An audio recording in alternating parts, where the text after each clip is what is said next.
all the oil has been cleaned up or has evaporated from the waters of the Gulf of Mexico. Well, nearly all of it, while the spill itself seems to have receded into memory, something that transfixed us for months but which is now little more than grist for an episode of the newsroom. Note: the amnesia may not apply to Gulf residents. The legal mess over the worst oil spill in U.S. history, however, is still far from being cleaned up. Still, a big step was taken on November 15 towards resolving the legal problems over the spill when BP announced that it would pay $4.5 billion in fines and other payments to the government and plead guilty to 14 criminal charges connected to the 2010 accident which resulted nearly 5 million barrels of crude being spilled into the Gulf, as well as the deaths of 11 crewmen aboard the doomed Deepwater Horizon rig. The total amounts to the largest single criminal fine in corporate history. Included in the settlement will be $4 billion related to those criminal charges which include lying to the public about the size of the spill and $525 million to security regulators.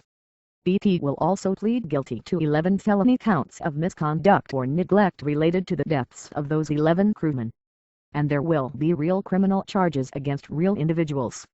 The Justice Department also announced that it will file manslaughter charges against the two top BP company men aboard the Deepwater Horizon, as well as charges of obstruction of Congress against David Rainey, BP's former VP of Exploration, for making false statements about the rate that oil was leaking out of the blown well.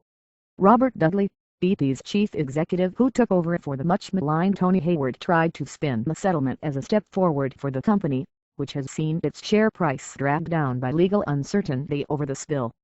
All of us at BP deeply regret the tragic loss of life caused by the Deepwater Horizon accident as well as the impact of the spill on the Gulf Coast region.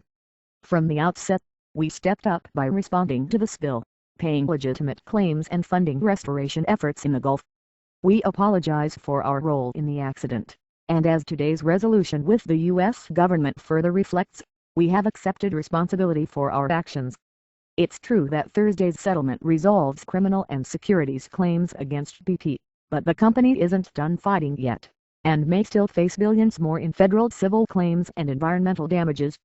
Chief among them are the potential fines from BP's violation of the Clean Water Act, which charges oil companies for every barrel of crude spilled.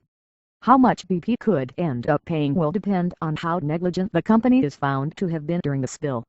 If BP is found to be simply negligent, the company would be charged $1,100 for every barrel spilled. If it is found grossly negligent, however, those fines rise to $4,300 per spilled barrel. That's the difference between $5.4 billion and $21 billion, and it's one the company has already said it will fight over. BP could also face a massive, multi-billion-dollar penalty over a provision of the Oil Pollution Act, which would allow the Justice Department to charge the company or them $30 billion to fix damages from the spill. A settlement of some sort seems more likely, but there's a twist. Gulf Coast states insist that BP should pay the full fine, and that the bulk of those funds should go to the Gulf states. Legislation already exists that would send 80% of the fines implemented under the Clean Water Act to the Gulf states. A settlement, however, might allow the federal government to control where that money ends up. And make no mistake, this is all about money. BP may have paid the highest criminal fine in corporate history, but considering the company made $5.4 billion last quarter alone, it shouldn't have any trouble paying its bills. Indeed, the company's stock price rose in the wake of the announcement for investors. The settlement moved BP one step closer to being a normal oil company again. And with Brent crude over $100 a barrel right now, being a normal oil company means being a very profitable oil company.